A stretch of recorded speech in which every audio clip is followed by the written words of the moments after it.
बेटा ये जो हमारा चैप्टर है टू बिल्ड अ फायर, इसके एमसीक्यूज हमने रिवाइज कर लिए, कंप्लीट द सेंटेंसेस कर लिए, और अब ये एक क्वेश्चन इन्होंने दिया है, सैम्पल आंसर देखो कैसा लिखा हुआ है।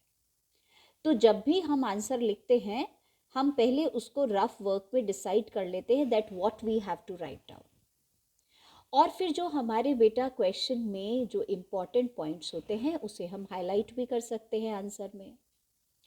एक और हमारे पास है कि कभी कभी आप बहुत ज़्यादा एक्स्ट्रा लिख लेते हो और उसमें बीच में कहीं वैल्यू पॉइंट्स होते हैं, इसलिए एक तरीका आंसर लिखने का ये भी हो सकता है कि हम इसमें हेडिंग्स दे दें। तो जो हमारी सब हेडिंग्स होती हैं आंसर की, वो ये बता देती है कि हम इसके अंदर क्या लिख रहे हैं। This can be also a technique to fetch good marks, to tell the evaluator that what we have written. अब बेटा क्वेश्चन इन्होंने हमसे जो पूछा, आप देखो, the cold becomes a character in the short story to build a fire. जो ठंड है वो पर्सोनिफाई करा हुआ है, वो एक कैरेक्टर के जैसा है शॉर्ट स्टोरी में। Do you agree? Give your views by referring to the story. और बेटा give your views by referring to the story, question पूछा है डू यू एग्री, और ये क्वेश्चन इन्होंने हमें 10 मार्क्स का दिया था। तो 10 मार्क्स के देने का मतलब है कि हम आराम से both sides of one sheet बेटा जो है उसे लिख सकते हैं, and we are changing the paragraphs, that is why we will very easily take both the sides of one sheet. 5 marks का होता है तो we can write just one side और थोड़ा सा 1/4 या बेटा थोड़ा सा 2-3 लाइन नेक्स्ट पेज पे आ जाता है। पर 10 मार्क्स का मतलब तो we have to write a good amount. अब यहाँ पे जो क्वेश्चन है उसी को स्ट्राइक करो, कहानी मत सुनाओ। Do you agree? Yes I do agree that the cold becomes a character in the story to build a fire. Full stop और पंक्चुएशन लगाने का हमेशा ध्यान रखा करो। जैक लंडन, राइटर का नाम भी हमने लिखा, has personified it as brutal cold. बेटा it symbolizes, जो cold है वो symbolize करता है the unforgiving power of nature. On the other hand, man represents all those daring persons who are careless and rash. तो ये रिलेशन है दोनों के बीच में। अब बेटा जो notes I have given you उसी के अंदर से सारा मैटर मिल जाएगा। डू नॉट ट्राई कि आप बहुत सारी किताबें पढ़ो and then you try to frame the answers. The main part is you should try to read the questions and make your mind ready to write the answers. अगर पढ़ते ही रहोगे तो फिर आंसर कब लिखना शुरू करोगे? तो अब अपनी बात को प्रूव करने के लिए हमने सबसे पहले बोला सेटिंग कहानी की जो है वो ही है कोल्ड एटमॉस्फेयर में। Setting, it is set in the, setting का मतलब the background where the story takes place. It is set in the Yukon territory near the border of current day Alaska. It is a very harsh area where the temperature often falls 50 degrees below zero in winters. The old timers know that it is unwise to travel alone here in winters. The man, a Chekako, ignores all warnings. His only purpose is to walk to the camp to be reunited with his friends. तो पूरी setting ही cold वाली है। Next बेटा हमने heading दी और जो कि हमारा नेक्स्ट पॉइंट बन गया, इसी से रेफर करके लिख रहे हैं, मैन अंडर एस्टिमेटिंग कोल्ड, और उसने कोल्ड को अंडर एस्टिमेट किया।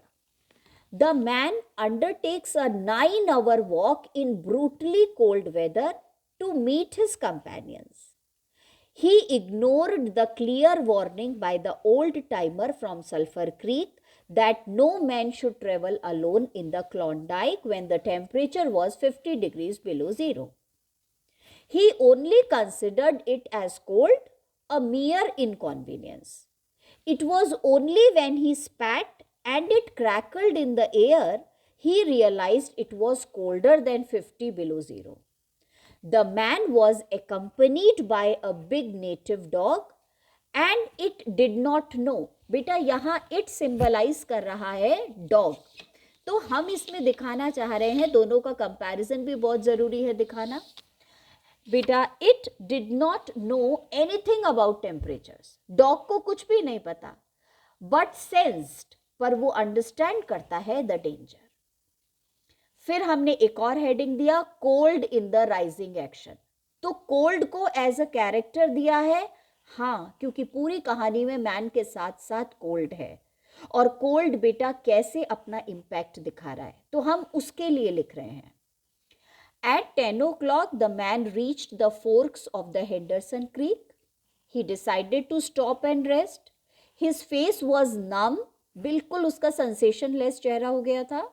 He began to wish he had foreseen the danger of frostbite and had brought a facial strap for protection.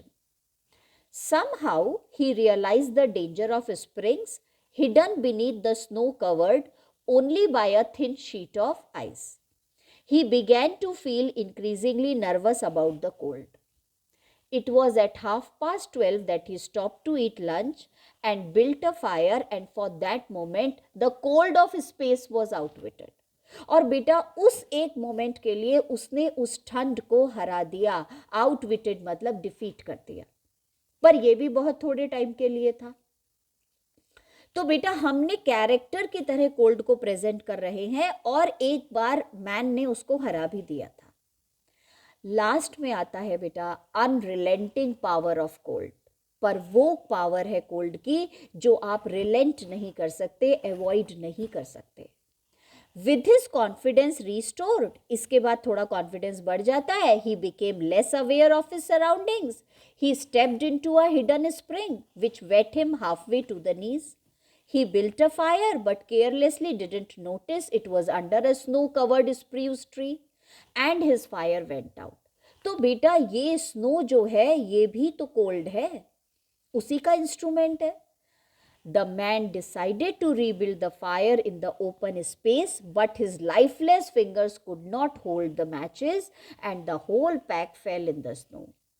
The man thought of killing the dog to thaw his hands in its carcass. Carcass मतलब dead body. Thaw का मतलब थोड़ा उसको melt करेगा. But his hands had grown so numb that they were useless. तो cold ने उसके हाथों को भी बेकार कर दिया.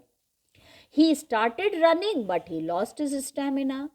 He fell down and finally accepted death with dignity. यहाँ पे खत्म होके बेटा कंक्लूजन हमने लिखा. The story writer's main purpose is to warn us about man's frailty.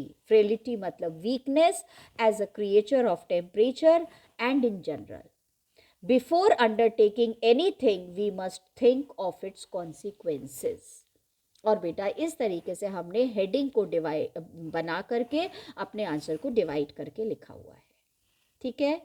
Try to read the questions and frame the answers. That will the proper thing to do instead of just reading the chapters. It will be of not so much of help. ठीक है बेटा, bye.